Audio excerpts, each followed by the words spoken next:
Les, pole, les, pole, les, pole. Pole, louka, les. So now I'm completely lost.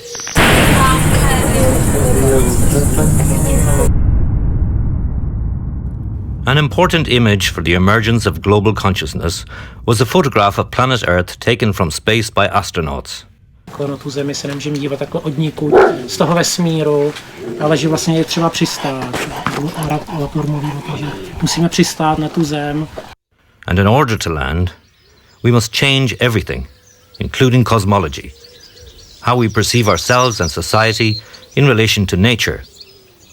It is necessary to change modernist dualistic perception and not to perceive nature as that which surrounds us, which is external to us, and which we extricate ourselves from with the help of science and knowledge. But, on the contrary, it is necessary to turn things around and realize that our lives are made possible by the bounty of nature, that it is not the limitation of our growth or development, that it is something on which we are essentially dependent.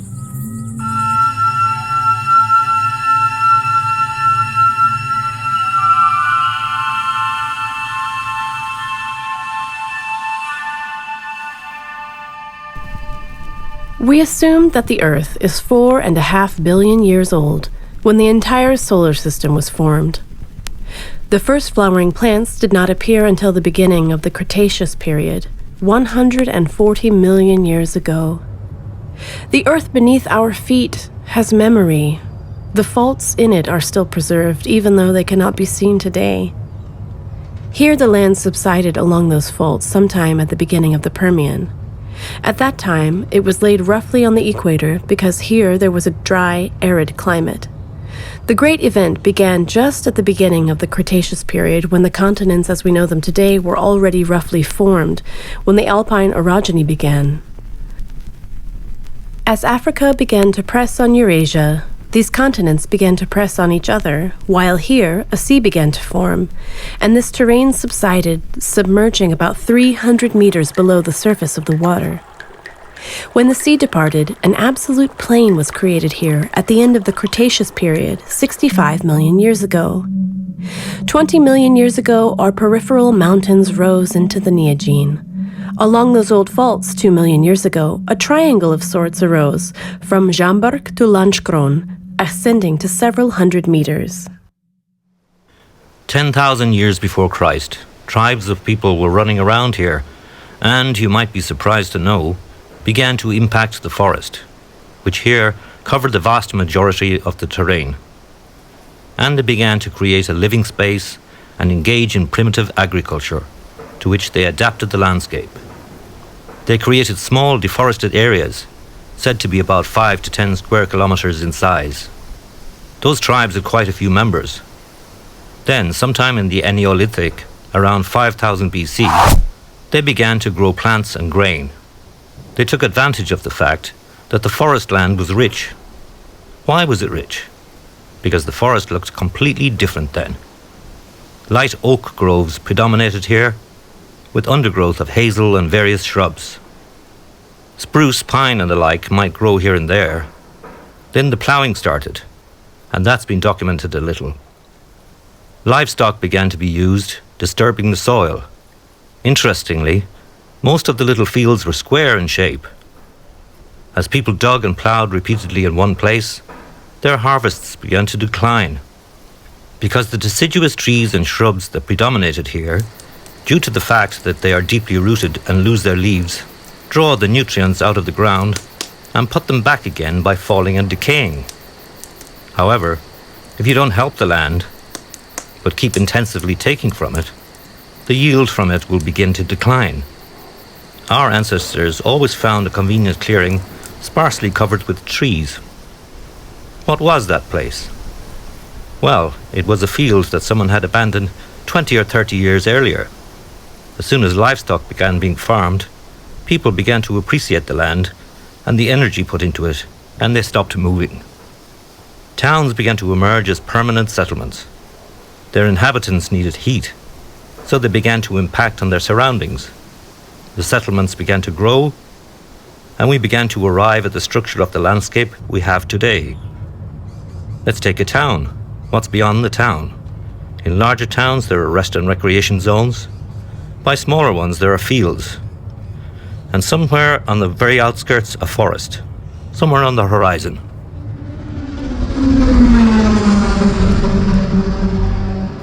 Around the years 900 to 1100, 1150, it began to be nice and warm. Before, it had been inhospitable, scorchy, simply cold. Crop failures were quite common. The forests kept dwindling and dwindling. Se potkaly dvě takové nepříjemné věci. Jednak ty nepokoje jako vůbec neprospívaly vývoji obyvatelstva. Jo, ty prostě tady to drancování, lítání prostě válek ze strany na stranu značně snížilo počet toho středověkého osídlení. Takže spousta toho vydobytého území se zase začala vracet jakoby zpátky do toho lesa. Added to this was the climatic minimum. This was unenviable during the 30 Years' War because there was still famine, plague, disease, crop failure, mud and cold. And now we come to Maria Theresa and Joseph. They began to prosper. We associate the Baroque with those nice grand buildings, and for that it was necessary to earn money, which was minted when there was something to mint it from. All sorts of places began to be settled again. People returned to the places they had left. Old settlements were restored. At the end of the 18th century, there were really very few forests, the minimum. I don't know if you know that the Orlické Mountains, for example, were practically completely deforested. Charcoal was needed, and everything was utilized. As people encroached on the forests, the deciduous trees began to dwindle. First those that were demanding on nutrients, limes and elms. People began to think about what could be done to restore the forests, and they discovered a beautiful solution by the name of pine, and especially spruce. There were obvious economic reasons for this, and it was an ingenious move. In the time of Maria Theresia, the foresters decided it'll be spruce and we'll grow it like a cereal crop. And in order to simplify things, they divided the forests into age categories. Therefore, we have a map with yellow for the first age group, 20 years, and so on. And with this idea, which is 200, 250, 300 years old, we have persisted up to the present. We have persisted up to the present with the same land management model.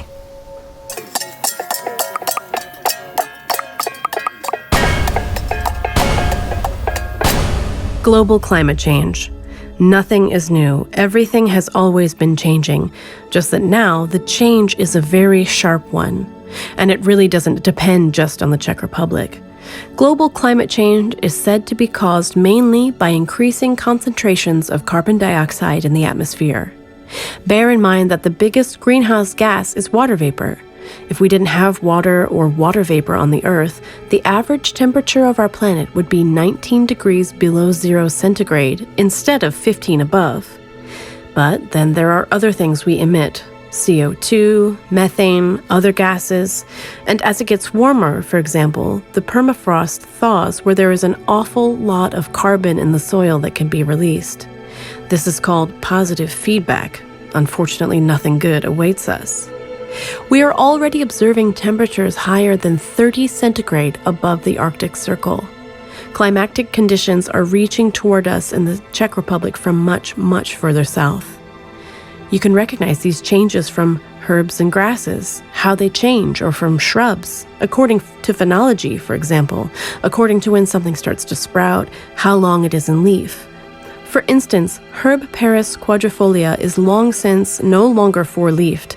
Herb Paris now has 5, 6 leaves.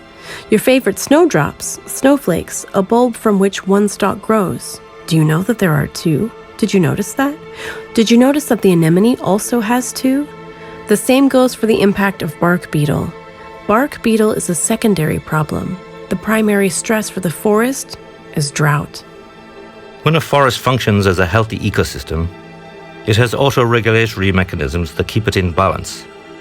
When bark beetle over-reproduces somewhere, theoretically it shouldn't multiply too much, because, after all, in a natural forest, there won't be only spruces growing side by side. Unfortunately, the average age of our forests is rising. During the First Republic, it would have been 90 years, but now the average is around 117. So one of the adaptive measures is to lower that age, that is, to get rid of the overaged ones. The problem with spruce is that it grows even in habitats to which it does not belong, where it suffers from drought, which doesn't help it. It is grown as a monoculture, which we know is wrong.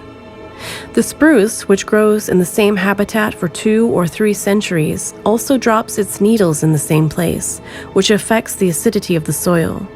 The result is a change in the chemistry of the earth. So, as heavy agricultural machinery causes agricultural land to suffocate, aluminum leaches out of the pine needles in the forest, which, over time, forms a layer through which roots cannot grow. I will raise your anxiety. Think of the bark beetle calamity that is just happening.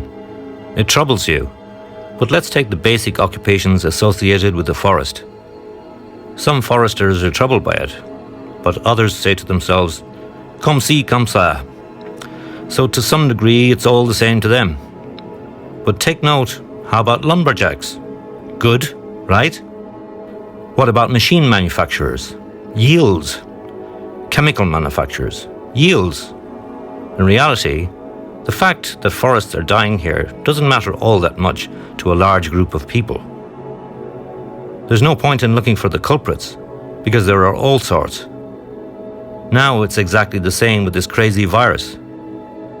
Forestry is an absolutely precise demonstration of our ability or inability to respond to a crisis. We have turned the forest into a patient connected to a lot of tubes who gets artificial nutrition and medication. When something over-reproduces, some chemicals are poured into it, and then it begins to be fertilized because someone feels it isn't growing enough. Nature isn't just a passive object. Cartesianism, for example, came up with the idea that nature actually awaits for us to measure it by empirical experiments, slice it up into atoms, and analyze it. But nature somehow resists our research and description. The non-human world has its own behavior, which is demonstrated, for example, by the climate crisis.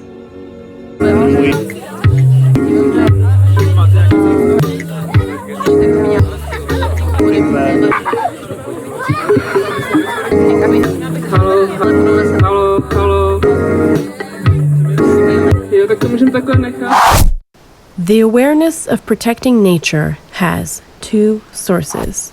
They are called conservation and preservation. The conservation approach to protecting nature was established by enlightened foresters who gradually realized that forests are a valuable natural resource that we must manage sustainably and with care.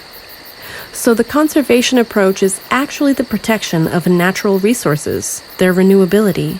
A druhý zdroj vlastně té ochrany přírody, angličtině to označuje jako preservation, a ten má vlastně kořeny v romantismu. Že romantici v tom 19. století vlastně začali jako propagovat vlastně tu ochranu té přírody, jako tu člověk je nedotčenou. Romanticism came up with attaching a kind of non-instrumental value to nature, to the non-human world, meaning that the non-human world has a value in itself. It has an intrinsic value, regardless of whether it is useful to man or not. Our gathering has a nice name, Resist Like the Forest. So maybe it will please you when I tell you that the resistance of the forest is de facto of 2 kinds. We foresters divide it into resistance and resilience. Resistance is durability. It is said of the kinds that glass has, like a hard and durable obstacle that takes a lot of effort to overcome. And by overcoming it, you destroy it, break it, shatter it. If you take, for example, the spruce forest with the wind leaning on it, even that monocultural spruce growth resists for a very long time, because on the one hand it creates a flexible defense formed by a wall of trees. The wind usually gives up and tries to fly above it. But if it reaches greater power one day, it will break down the wall and fell the forest. The resistance is broken. The durability. Just now, we can say that the forest has lost resistance in this bark beetle crisis. But there is still resilience, which is a terribly insidious thing. It's the ability to keep coming back.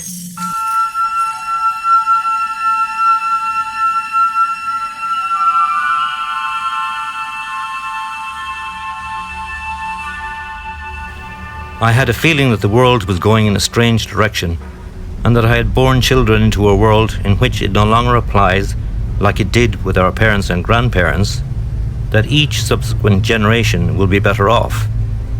In fact, I began to be concerned about what would happen if the climate disintegrated. What would happen to the social order that is here? How society would function? So I found myself in a place where there was Great Depression. And, as Adelka said yesterday, she also left because she wasn't feeling well in the town and because she wanted to do something. It's necessary to find maybe just one small thing that you can do today. When you set the forest in opposition to this as a counterpart and a model, the forest, which is actually an incredibly effective and functional system of interconnected relationships, you can achieve a relatively large harvest and a lot of different outputs from that system, so that the forest is diversified in a relatively small area into many different vegetation layers at the same time. If I were personally to define permaculture, it is the art of creating mutually beneficial relationships. Aby, když já ve svém životě mám nějaký přebytek něčeho, jsem to investovala takovým způsobem, že z toho bude mít nějaký užitek země, že prostě z toho bude mít nějaký užitek země a že zároveň z toho budou mít i užitek ostatní lidi, kteří jsou kolem mě. So, after about a year, we started to establish a so-called edible forest, which would provide us with nutrition with a minimum of effort.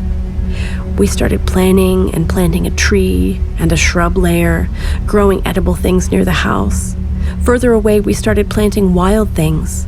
We picked them from the original trees and shrub species, and they were more reminiscent of a regular forest.